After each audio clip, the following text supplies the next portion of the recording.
오늘 6장에 보면 하나님께서는 충성스럽고 신실한 사람들을 결코 버리지 않으신다고 하는 사실이 그분이 보여주는 섭리를 통해 생동감 넘치게 기록이 되어 있는 것을 볼 수가 있습니다. 여러분, 우리가 에스더서를 공부해 볼 때 보셨던 것처럼 에스더에서 보면 궁중 기록을 이제 조사하지 않습니까? 그 아닥사스다 왕이 잠이 오지 않아 가지고 그냥 뒤척거리다가 일어나서 그 역사책을 조사하다가 모르드게가 자신에게 역모하려던 그 음모를 발각해내고 도와줬던 그 일을 생각해내잖아요. 그래서 모르드게를 살려주고 그리고 하만이 이제 다시 오히려 궁지에 몰리게 했던 그것을 우리가 살펴보았는데, 여기서도 다뜨네와 스달보스네 이 총독의 요청에 의해서 이루어진 조사를 통해서 고레스 왕의 오래된 기록이 발견이 되고 그것을 통해서 큰 도움을 받는다는 그런 얘기가 기록이 되어 있습니다. 이제 다리오 왕이 칙령을 내리죠. 그래서 다뜨네와 그 일행이 물어온 일에 대해서 조사를 시킵니다. 과연 이스라엘 백성들이 성전 건축을 다시 시작했는데 이 일이 합당한 일이냐, 합법적인 일이냐, 그 물음에 대해서 이제 다리오 왕이 조사를 시킵니다. 그 내용이 6장 1절과 2절에 기록이 되어 있어요. 6장 1절과 2절을 보시면 이제 다리오 왕이 조서를 내려 문서 창고 곧 바벨론에 보물을 쌓아둔 보물 정각에서 조사하게 하여 맥대도 앙메다 궁성에서 한 두루마리를 찾으니 거기에 기록하였으되, 찾아낸 거예요. 거기 뭐라고 기록이 되어 있냐 하면 쭉 보니까 고레스 왕이 내렸던 칙령이 기록이 되어 있습니다. 그리고 6장 3절부터 5절에는 그때 발견한 고레스 왕의 칙령의 내용이 쭉 기록이 되어 있어요. 그걸 보시면 거기 뭐라고 기록이 되어 있어요? 성전이 건축되어야 된다는 명령이 기록이 되어 있고 그 세세한 규정과 건축계획 그리고 하나님의 전의 기명들, 금은 그릇들이죠. 그 그릇들을 이제 돌려주어라. 뺏어왔던 거 다 돌려주어라. 그런 명령과 함께 이제 성전 건축을 해야 된다는 그 이야기가 거기 명백하게 선포가 되어 있었습니다. 여러분 5절을 한번 보시기 바랍니다. 고레스 왕이 내린 칙령 가운데 이런 내용이 있는 거예요. 또 느부갓네살이 예루살렘 성전에서 탈취하여 바벨론으로 옮겼던 하나님의 성전 금, 은 그릇들을 돌려보내어 예루살렘 성전에 가져다가 하나님의 성전 안 각기 제자리에 둘지니라 하였더라. 자, 여러분, 예루살렘 성전에 금, 은 그릇들이 얼마나 많이 있었겠습니까? 그걸 다 뺏어갔어요. 근데 그걸 지금 돌려주라고 그러는 거예요. 여러분, 그 영국의 대형 박물관이나 프랑스의 르브르 박물관 같은 데 가보면 정말 값진 문화재들이 많이 있죠. 정말 보물들이 거기 많이 있습니다. 이 영국이나 프랑스는 이걸 굉장히 자랑스러워하죠. 우리는 문화민족이다.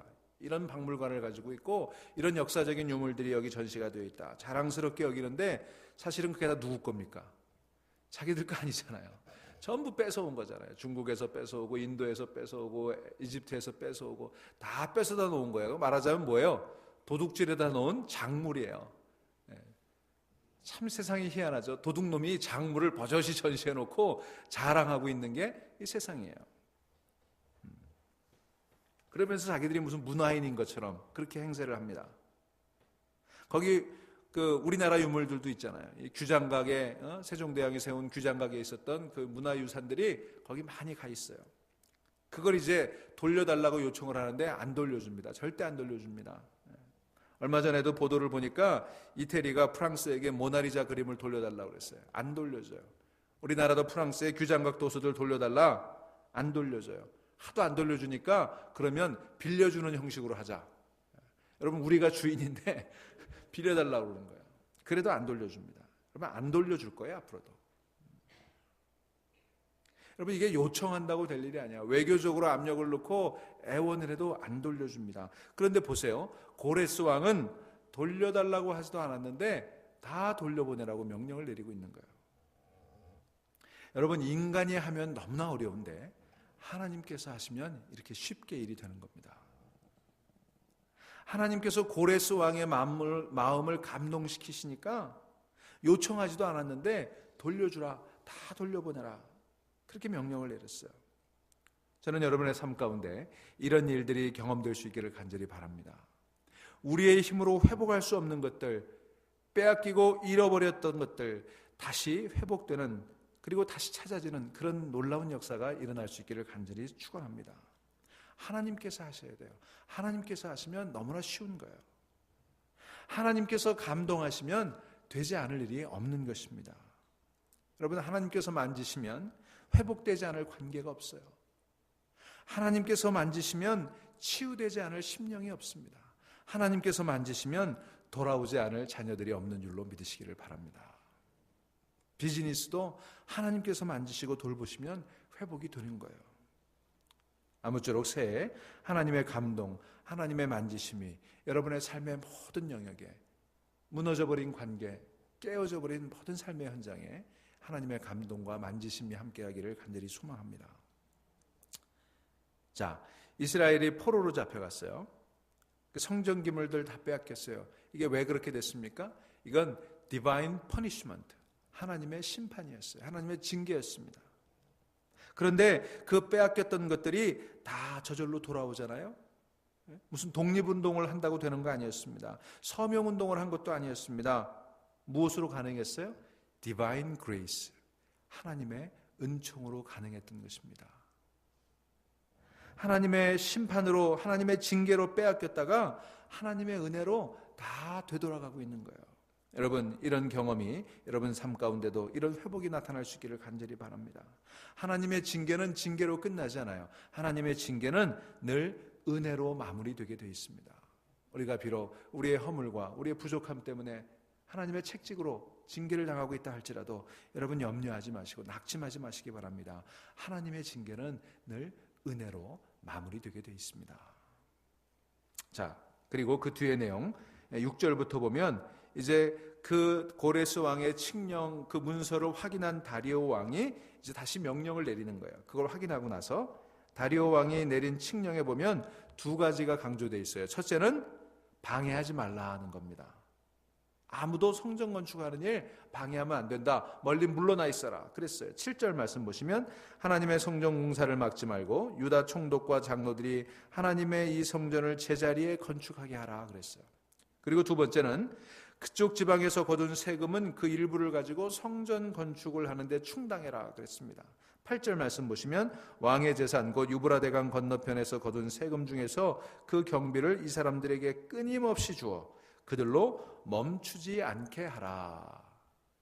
놀라운 일 아닙니까? 그러면서 11절에는 아주 단호하게 이렇게 명령까지 내렸어요.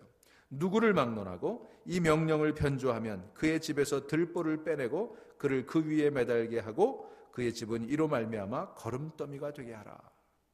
얼마나 단호하게 이 성전 건축 방해하지 말고 도와줘라 그렇게 명령했는지 몰라요. 여러분, 세상에 이런 왕이 어디 있습니까? 속국 식민지 사람들 아닙니까? 근데 이렇게 도와주라는 거예요. 이게 말이 안 되는 상황이에요. 그런데 하나님께서 하시면 이런 일들이 벌어지는 겁니다.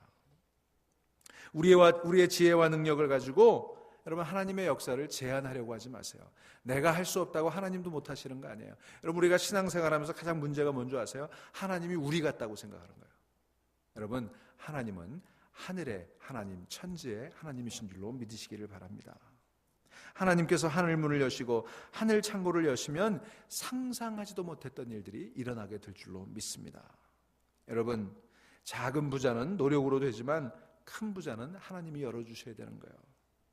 여러분, 아무쪼록 작은 부자가 되려고 발버둥 치지 마시고 하나님께 매달리셔서 하나님이 허락하시는 큰 부자들 될 수 있기를 주의 이름으로 축원합니다. 이런 일들이 여러분 삶 가운데 금년 한 해 일어나게 될 줄로 믿습니다. 자, 이제 그 다음의 내용을 보시면 13절부터 18절까지 말씀은 그렇게 해서 성전 건축이 완성된 이야기가 거기 기록이 되어 있습니다. 14절 보시기 바랍니다. 유다 사람의 장로들이 선지자 학개와 이도의 손자 스가랴의 권면을 따랐으므로 성전 건축하는 일이 형통한지라. 여러분, 진정 하나님께 속한 자들이 불순종으로 인해 잠시 고난을 받을 수가 있습니다. 어려움에 처할 수 있습니다. 대적들로 인해서 시련을 겪을 수 있습니다. 그러나 종국에 가서는 항상 주님께서 이를 성취하도록 인도해 주시는 것입니다. 선지자 학개와 스가랴의 권면을 따를 때 일이 형통했다 그랬어요. 저들을 통해 주신 예언의 말씀, 하나님의 말씀을 회복할 때 그들이 형통하게 된 것입니다.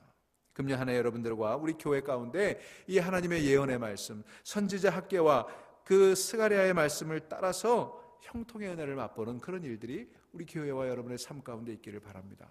여러분, 하나님의 말씀을 따르셔야 돼요. 그게 형통의 길이에요. 여호와의 말씀을 주야로 묵상하는 자가 복이 있는 자인 것입니다. 그리고 15절 보시기 바랍니다. 다리오 왕 제6년 아달월 3일에 성전 일을 끝내니라. 드디어 끝이 났어요. 여러분, 여러분의 삶 가운데도 이제 끝나는 일들이 있기를 간절히 바랍니다. 오랫동안 마무리되지 못하고 오랫동안 지체되었던 일들이 이제 금년에 끝날 수 있기를 바랍니다. 이제 끝내야 되지 않겠어요? 고난도 끝나고 시련도 끝나고 갈등도 끝나고 방황도 끝나야 될 줄로 믿습니다. 그런데 이제 5년의 공사가 끝이 났어요. 성전 재건이 이루어진 거예요. 짧은 세월이 아니지 않습니까? 다시 시작해서 5년이고요. 16년 중단되어 있으니까 21년 만에 완성이 된 거예요.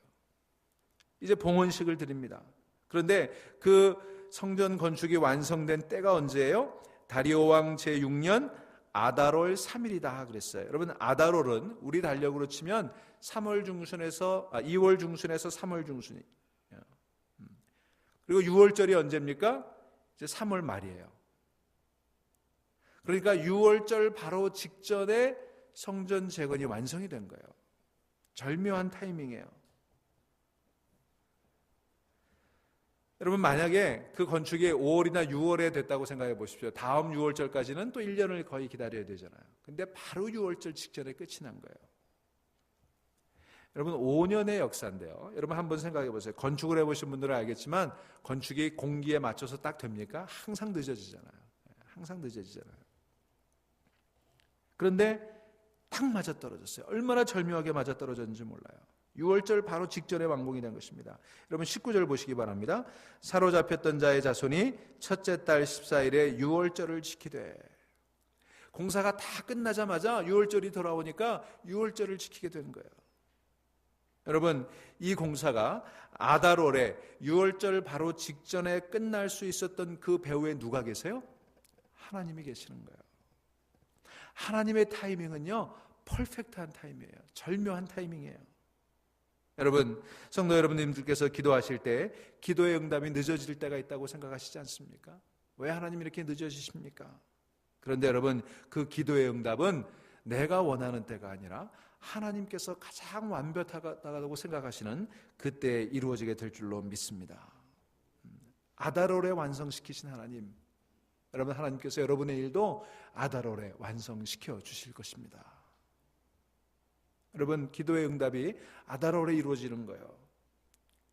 그리고 그 기도의 응답이 이루어지기 전이 가장 어두워요. 그죠? 새벽에 가장 어두운 거예요. 새벽에 가장 추운 거예요. 여러분, 그 가장 어둡고 그 가장 추운 그 어둠의 시기를 지나고 나면 기도의 응답이 이루어지게 될 줄로 믿습니다. 여러분, 사도행전 12장에 보시면 이제 헤롯 왕이 야고보 사도를 죽여요. 그러니까 유대인들이 아주 기뻐했어요. 그래서 이제 누구를 또 죽이려고 합니까? 베드로를 죽이려고 감옥에 가둬놨어요. 그런데 마침 무교절이 시작이 되니까 이 무교절 유대인들의 축제에 죽일 수가 없어서 이제 무교절 끝나고 죽이기로 그렇게 작정을 하고 가둬놨습니다. 옥에. 그런데 어떻게 됩니까? 바로 이제 죽이기로 한 전날 밤에 천사가 와서 그 감옥문을 열어버리잖아요. 여러분, 하나님께서 일하시는 방식이 이런 거예요. 지금 무교절에 옥에 갇혀 있는데 어차피 구원할 것이라면 무교절 첫날에 구원하셨으면 더 좋았지 않겠습니까? 우리 생각엔 그래요. 기왕에 구원하실 거 뭐하러 그 여러 날 감옥에 가둬놓으시나 먼저 구원해 주시지. 마음고생도 안 하고 몸고생도 안 하고 얼마나 좋았겠습니까? 그런데 여러분, 하나님께서는 그 무교절을 기다리게 하셨어요. 마지막 날까지 기다리게 하셨어요. 기도하면서 뭐하게 하셨습니까? 기도하게 하셨어요. 성도들이 기도하고 베드로가 기도했습니다. 감옥문에서 기도했어요. 베드로가 풀려나기를 간절히 기도했어요. 그 마지막 날에 구원이 이루어진 것입니다. 여러분, 기도가 차면 기회가 오는 줄로 믿으시기 바랍니다. 그래서 기도로 기회를 채워가는 금년 한 해 될 수 있기를 간절히 바랍니다. 근데 거기 보면 베드로도 참 대단해요. 내일 죽는데 어떻게 됐어요? 잠이 들었어요. 얼마나 깊이 잠이 들었는지 몰라요. 그냥 깊이 잠이 드니까 천사가 와가지고 옆구리를 쿡 찔렀다 성경이 기록하고 있어요. 여러분, 베드로가 어떻게 그렇게 담대할 수 있었습니까? 여러분, 겁장이 아니었어요. 3번이나 예수를 모른다고 배반하고 도망쳤던 그런 겁장이 베드로가 더 이상 아니에요. 왜 그랬습니까? 성령 받았기 때문에. 성령 받고 나니까 내일 죽는데 지금 잠을 자고 있어요. 여러분, 시편 3장 6절, 천만인이 나를 애워싸 진친다 할지라도 나는 두려워 아니하리로다. 여러분, 성령 받고 주님 믿으면 천만인이 나를 죽이려고 진을 친다 할지라도 두려워하지 않게 될 줄로 믿습니다. 여러분, 기도할 때 우리가 이 평안을 가지게 되는 것입니다. 기도할 때 이 두려움을 이겨내게 되는 것입니다.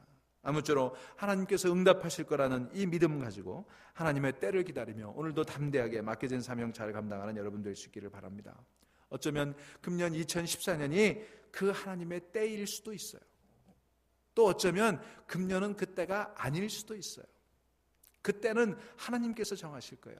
그러니 그때가 언제인지를 걱정하지 마시고 그때는 하나님께 맡기고 기도로 기회를 채워가는 여러분 될 수 있기를 간절히 바랍니다. 하나님의 때, 하나님의 타이밍이 절묘하다, 이것만 믿으실 수 있기를 간절히 바랍니다.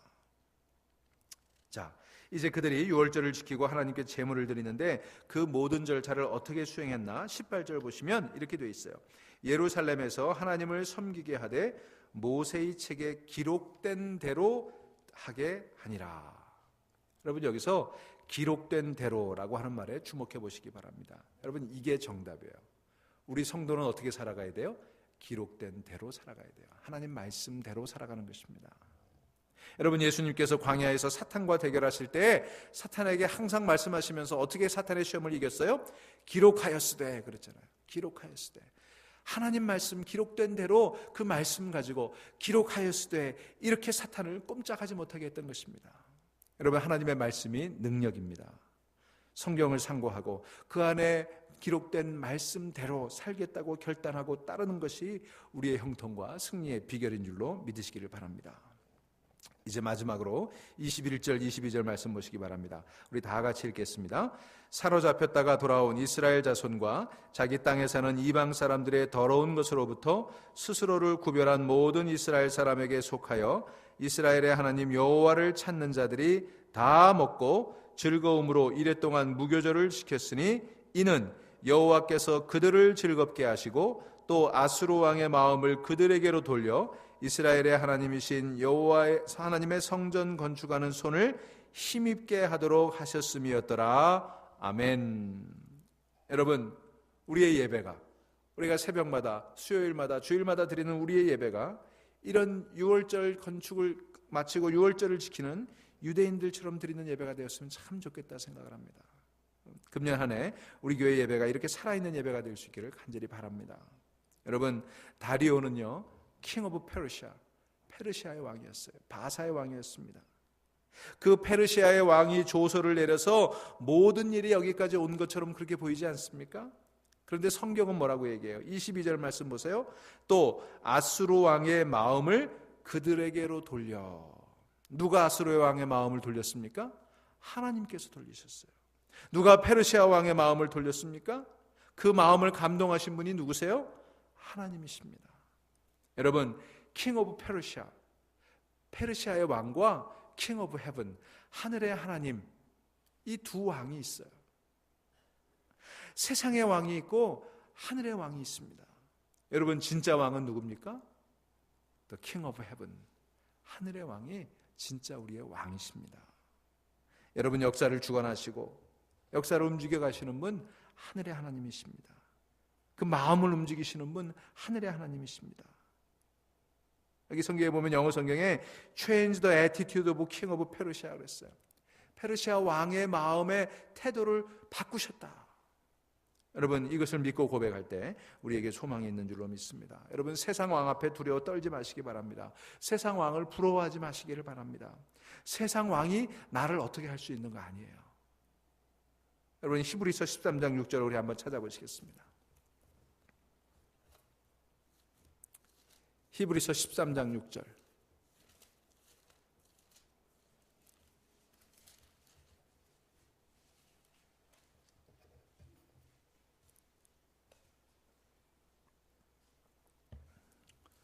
오늘 이 말씀 마음에 새길 수 있기를 바랍니다. 같이 읽습니다. 시작.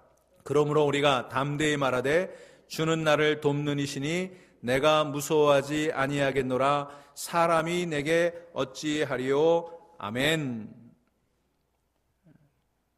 사람이 내게 어찌하리요. 여러분, 나를 돕는 이가 누구십니까? 하나님이십니다. 천지의 하나님, 하늘의 하나님. 시편 56편 11절도 이렇게 노래합니다. 내가 하나님을 의지하였은즉 두려워하지 아니하리니 사람이 내게 어찌하리이까. 여러분, 오늘 영어 성경 하나 외우시겠어요? 예? 따라해 보세요. The Lord is my helper. The Lord is my helper. I will not be afraid. What can man do to me? 여러분, 아침부터 영어 하니까 머리가 복잡해지세요? 하실 수 있어요. 여러분, What can man do to me? 사람이 내게 어찌하리요? 여러분, 오늘 이 영어 한 구절 꼭 외우시기 바랍니다. What can man do to me? 사람이 내게 어찌하리요? 여러분, 금년 한 해 살아가시는 동안에 이것을 믿으시고 담대하게 겸손하게 사명 감당하시기 바랍니다. 두려움이 찾아올 때마다 The Lord is my helper. 주님이 나의 도움이시다. I will not be afraid. 내가 두려워하지 아니하겠다. What can man do to me? 사람이 내게 어찌하리요? 여러분, 이 영어 구절 한 구절 외우시면서 오늘도 담대하게, 그리고 금년 한 해도 담대하게 승리하는 여러분들 될 수 있기를 주의 이름으로 축원합니다.